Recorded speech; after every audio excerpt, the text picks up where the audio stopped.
بسم الله الرحمن الرحیم. السلام علیکم.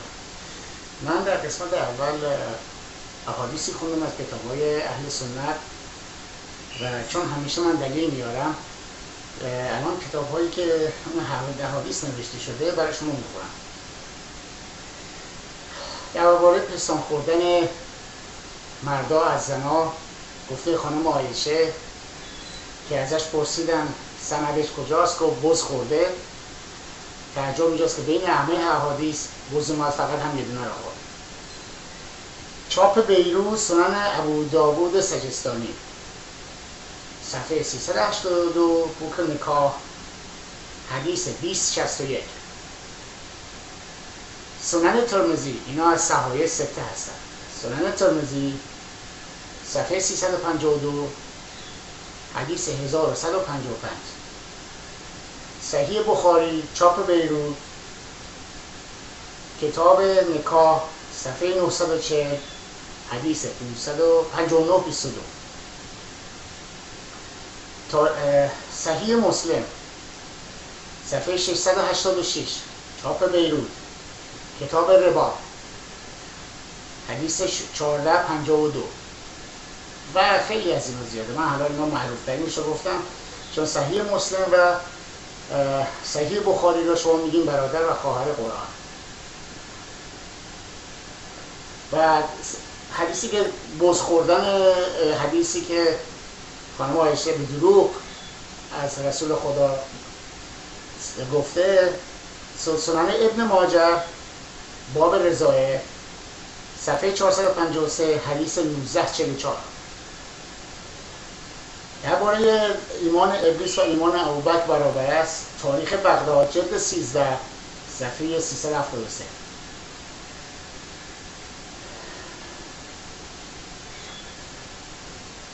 اسلام آوردن عمر که به صورت مسخره بود و به دشمن گوش داد و مسلمان شد به جایی که به رسول اکرم گوش بده.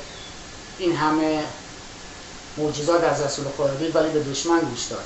این گفته خود عمره. صحیح بخاری حدیث 3651. لقب فاروق که از طرف یهودیا به عمر داده شده بود. تاریخ مدینه طبقات کبرای ابن سعد صفحه 999 حدیث 3503.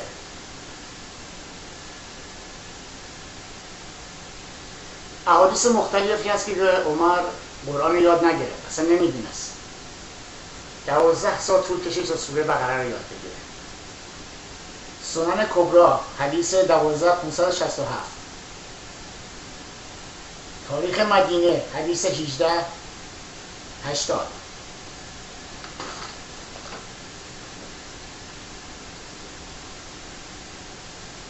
عمر رو مسخره میکردن مردم.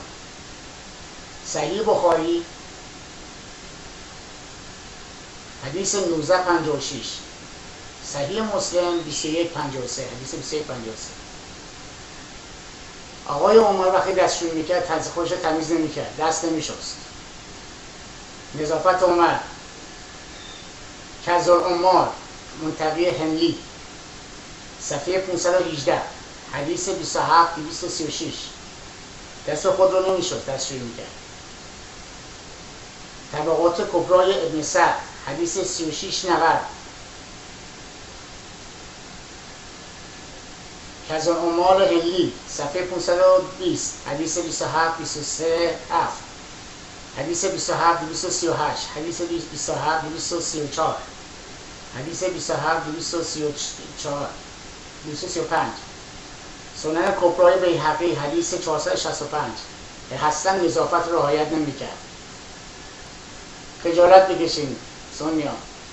عمرتون یه گوزو بود، دستشویی میکرد خودش تمیز نمیکرد، مورد مسخره مردم بود، سواد نداشت، و ضد خدا و پیغمبر خدا صحبت میکرد، آیات قرآن را تغییر داد.